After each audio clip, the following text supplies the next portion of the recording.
Hello friends, আজি আমি part 1 second chapter ৰজা কৃষক আৰু নগৰসমূহৰ আৰু কেইটামান প্ৰশ্নোত্তৰ আলোচনা কৰিম।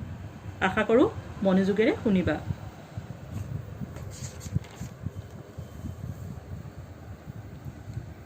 প্ৰশ্ন, শিলালিপিৰ ওপৰত এটা টুকা লিখা।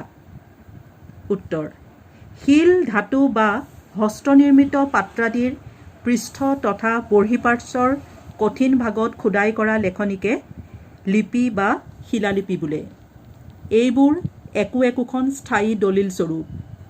লিপিসমূহত সাধাৰণতে ৰজাৰ কৃতিত্ব, কাৰ্যকলাপ বা গণ্যমান্য ব্যক্তিৰ বিষয়ে লিখা হয়। অৱশ্যে সেইবোৰ লিখিবলৈ তেওঁক ৰজা বা প্ৰতিষ্ঠিত ব্যক্তিজনে নিযুক্তি দিয়ে। কিছুমান লিপিত চন তাৰিখ দেখা যায়। সময় উল্লেখ নাথাকিলেও লিপি অধ্যয়নকাৰীসকলে বিসংগতি নোহোৱাকৈ চন তাৰিখ উলিয়াই লয়। সৰ্বসাধাৰণ লোকৰ দ্বাৰা ব্যৱহৃত প্ৰাকৃত ভাষাত প্ৰাচীন লিপিসমূহ লিখা হৈছিল। এই লিপিসমূহে আমাক প্ৰাচীন ভাৰত বুৰঞ্জীৰ বিষয়ে জনাত সহায় কৰিছে। আমি এখন শিলালিপিৰ জৰিয়তে প্ৰাচীন ভাৰতৰ গুৰুত্বপূৰ্ণ ৰজা দ্বিতীয় চন্দ্ৰগুপ্তৰ জীয়াৰী প্ৰভাৱতী গুপ্তই ভূমি অনুদান কৰা কথা জানিব পাৰিছোঁ। ইয়াৰ জৰিয়তে মাটিৰ ওপৰত মহিলাৰ স্বত্ব সাব্যস্ত হোৱা দেখা গৈছে।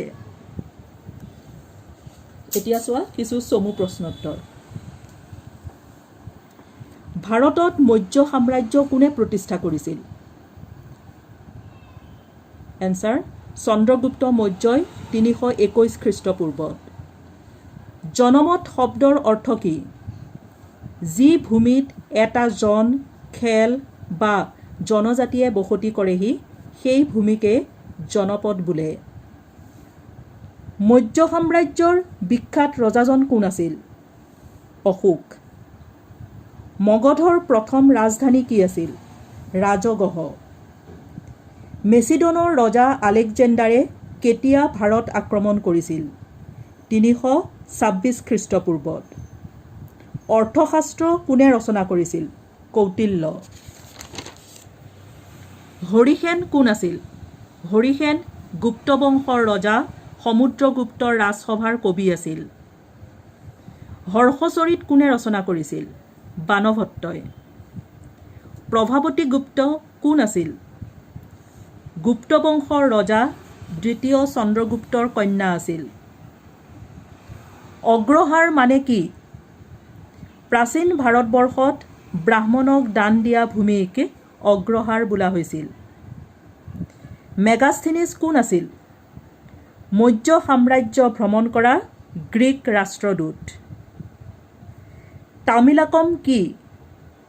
প্ৰাচীন তামিল ৰাজ্য।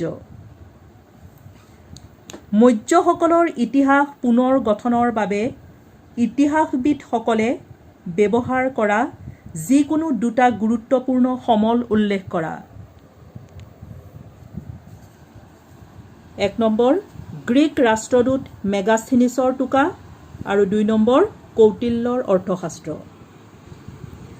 কুষাণসকলে ভাৰতত কেতিয়া সোণৰ অৰ্থাৎ স্বৰ্ণ মুদ্ৰা প্ৰচলন কৰিছিল? ওজনৰ ফালৰ পৰা সেই মুদ্ৰা আন কোনো বিদেশী মুদ্ৰাৰ লগত মিল আছেনে? কুষাণসকলে ভাৰতত খ্ৰীষ্টীয় প্ৰথম শতিকাত সোণৰ মুদ্ৰা প্ৰচলন কৰিছিল। এই মুদ্ৰা ৰোমান সম্ৰাট আৰু পাৰ্থিয়ান শাসকসকলৰ মুদ্ৰাৰ সৈতে একে। এপিগ্ৰাফী মানে কি? লিপিসমূহৰ অধ্যয়ন।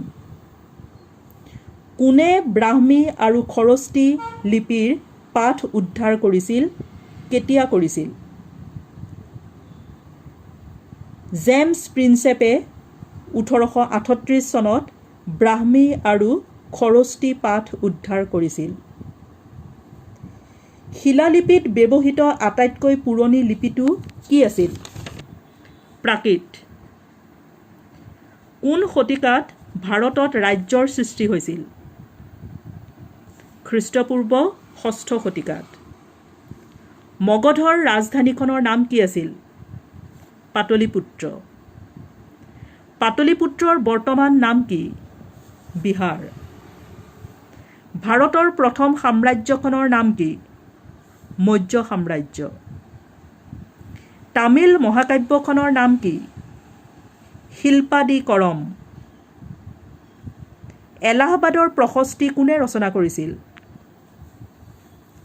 গুপ্ত বংশৰ বিখ্যাত ৰজা সমুদ্ৰগুপ্তৰ ৰাজকবি হৰিসেনে। দেৱনামপীয়া আৰু পিয়াদাসী বুলি কাক কোৱা হৈছিল? ইয়াৰ অৰ্থ কি? সম্ৰাট অশোকক কোৱা হৈছিল। দেৱনামপীয়াৰ অৰ্থ দেৱতাসকলৰ প্ৰিয় আৰু পিয়াদাসীৰ অৰ্থ প্ৰিয় দৰ্শনীয়। ধৰ্ম মহামাত্ৰ বুলিলে কি বুজা? সম্ৰাট অশোকে বৌদ্ধ ধৰ্মৰ প্ৰচাৰৰ উদ্দেশ্যে নিযুক্তি দিয়া বিষয়াকে ধৰ্ম মহামাত্ৰ বোলা হৈছিল। গহপতি কাক বোলে? এখন ঘৰৰ গৰাকী বা মুৰব্বী। মৌৰ্যসকলৰ পিছত ক্ষমতাত অধিষ্ঠিত হোৱা ৰাজবংশ দুটাৰ নাম লিখা। 1 নম্বৰ শুংগ ৰাজবংশ, 2 নম্বৰ কাঞ্চ ৰাজবংশ। সুদৰ্শন হ্ৰদটো বৰ্তমান কোনখন ভাৰতীয় ৰাজ্যত আছে লিখা। এইটো কোনে পুনঃ নিৰ্মাণ কৰিছিল? সুদৰ্শন হ্ৰদটো গুজৰাটত আছে। এইটো শক ৰজা ৰুদ্ৰদমনে পুনঃ নিৰ্মাণ কৰিছিল। চৰ্দাৰ বা প্ৰধান কোন আছিল? তেওঁৰ দুটা কাম উল্লেখ কৰা। চৰ্দাৰ বা প্ৰধান এজন ক্ষমতাশালী লোক আছিল। তেওঁৰ দুটা কাৰ্য: 1 নম্বৰ সামাজিক আৰু ৰাজনীতি পালত, 2 নম্বৰ যুদ্ধ বিগ্ৰহৰ নেতৃত্ব গ্ৰহণ। খ্ৰীষ্টপূৰ্ব 6ষ্ঠ শতিকাৰ পৰা কৃষি উৎপাদন বৃদ্ধি কৰিবলৈ প্ৰয়োগ কৰা দুবিধ কৌশল উল্লেখ কৰা। 1 নম্বৰ পুনৰুপণ পদ্ধতি, 2 নম্বৰ জলসিঞ্চন। জেমছ প্ৰিন্সেপ কোন আছিল? জেমছ প্ৰিন্সেপ ব্ৰিটিছ বিষয়া আছিল। তেওঁ ব্ৰাহ্মী আৰু খৰস্তি ভাষাৰ লিপি উদ্ধাৰ কৰিছিল। এইখিনিয়ে হৈছে এই দ্বিতীয় চেপ্টাৰ ৰজা, কৃষক আৰু নগৰসমূহৰ প্ৰশ্নোত্তৰ। ধন্যবাদ।